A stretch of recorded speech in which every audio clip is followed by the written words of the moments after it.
Connecticut's #1 local news. This is Channel 3 Eyewitness News. Good morning, everyone. Thanks so much for joining us. Today is Tuesday, September 13th. I'm Caitlin Francis. We're following some breaking news out of Hartford this morning where police are investigating a homicide. We're taking a live look at the scene. This is right on Hillside Avenue. Police say they were alerted to several shots fired on Hillside via the shot spotter system just before 1 o'clock this morning. And at the same time, a neighbor called about a car crash also in the same area. Police got on the scene. That's where they found 28-year-old Jose Arriaga, the victim who'd been shot and was unresponsive. He was taken to the hospital where he later died.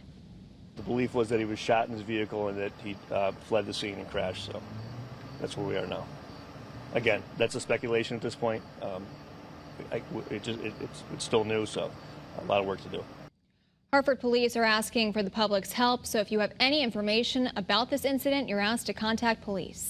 All right, you might want to limit travel on 95 this morning in the middle of the state as we're dealing with excessively heavy rain, lightning and thunder. Hi, everybody. Good morning. It is time to check in with the only live Doppler radar in Connecticut, giving you an early warning that it is pouring out there, and we have lightning and thunder. We got an email from Branford that said it sounded like a Hollywood movie. That's how intense the lightning and thunder is. You can see it there in Branford, on over into Guilford, North Branford. Good morning to you. Just absolutely inundated with rain. And this is right along 95. So again, if you can limit travel along that corridor over the course of the next hour or so, that would be a good idea. It is moving to the north and to the east, and there's just a little bit down over Long Island, but we're in the thick of it right now in central Connecticut, so exercise caution.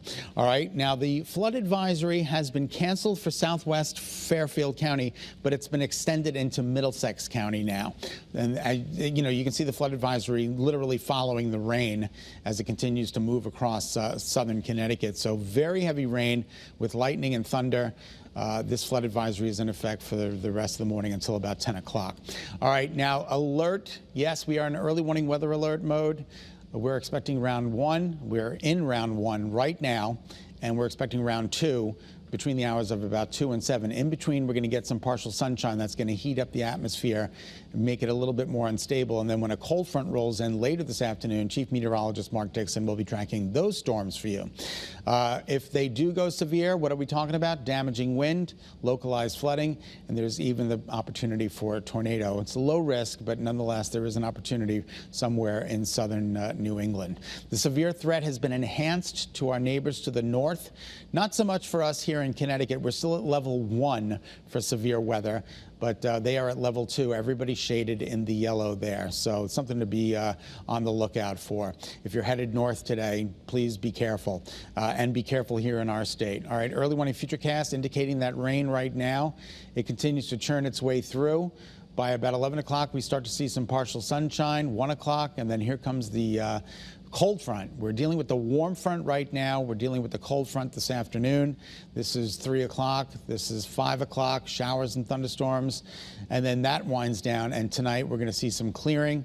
It's going to be an absolutely gorgeous late night. So we've got some damp roads out there for you this morning, that's for sure. It's also foggy, too. Visibility is down 1/4 mile in Chester, 3/4 mile in Willimantic, a mile in New Haven with that very heavy rain. So not only do we have very heavy rain, but we've also got fog to contend with this morning. Here's our Waterbury iCam, where we did see a little lightning a little bit earlier. You guys are now coming out of the rain. It is moving away from Waterbury, more towards central Connecticut. And you can see all the lightning, those vivid white spots on the satellite and radar indicating we've got a lot of lightning out there for you this morning. Temperatures, well, it's soupy. 55 is where we should be. And look at those dew points right up there with those temperatures. Relative humidity cranking this morning at 100%. 72 degrees in New Haven. 72 degrees in New Haven this morning with the dew points of 70. That's tropical. All right, and the winds are basically calm. So here are your headlines. Mostly cloudy with storms this morning, storms again this afternoon, and then once we get through these storms, a taste of autumn is on the way. Temperatures today top out in the upper 70s, low 80s with scattered showers and thunderstorms. We've gone ahead and issued that early warning weather alert, and then the rest of the week is calm and quiet and autumn-like. 7:05 is now the time. Kate, we'll send it back to you. All right, thanks, Scott. Radio show host and conspiracy theorist Alex Jones is due back in court today, this time right here in Connecticut. This comes 1 month after Jones was ordered by a Texas court to pay nearly $50 million to one of the Sandy Hook families suing him. Channel 3 Eyewitness News reporter Marcy Jones has the latest from Waterbury.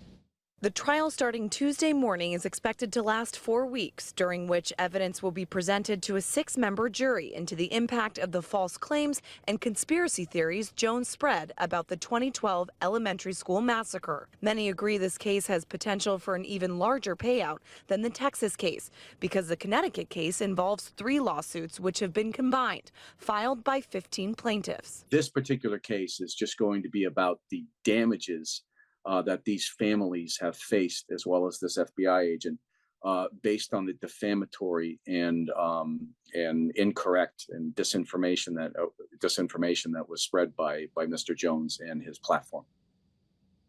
And that was Marcy Jones reporting. Families are expected to arrive around 9:30. Proceedings are expected to begin at 10 o'clock. Be sure to check the Channel 3 app throughout the day for updates on this story. Time is now 7:06. Breaking from overnight in Bristol, police are investigating after shots were fired during a high-speed chase between multiple vehicles. Let's take you to Pinpoint News Tracker, showing us where this happened along Route 6 between Mercier and Vanderbilt Avenues. That area was blocked off for much of the night. Police say 2 cars were chasing each other through Bristol, with the suspects firing guns at each other through their cars. The chase also led through Farmington and Plainville, forcing state police to get involved. At least one of the vehicles involved has been located. Police say thankfully no one was hurt, but if you saw anything, you're asked to give state police a call. In Plainville, police are investigating the first shooting in town in more than a decade. A man was shot in the parking lot of the Hamlin View Terrace Apartments. It's right on Woodford Avenue. 2 schools were temporarily placed into lockdown during that investigation as police went door to door looking for the gunman. The victim was shot twice and had 9 life-threatening injuries, but police believe that victim was targeted and at the apartment complex visiting family. They're still searching for that suspect. 7:07 now. After a Connecticut college student fell victim to an email scam, police are asking everyone else to be very cautious. Posing as a COVID relief fund, the scammer emails students saying they'll get a check. Once they try to deposit it, though, the scammer says the victim has to send money back to resolve an issue. Well, the Better Business Bureau is reminding everyone to stay vigilant. If you think you're being scammed, check out the BBB Crime Tracker online. You can also use it to report scams. A link will be up on the Channel 3 app with all of this information. Thanks so much for tuning in here to Eyewitness News. Remember, you can get your news and weather updates anytime on the Channel 3 app.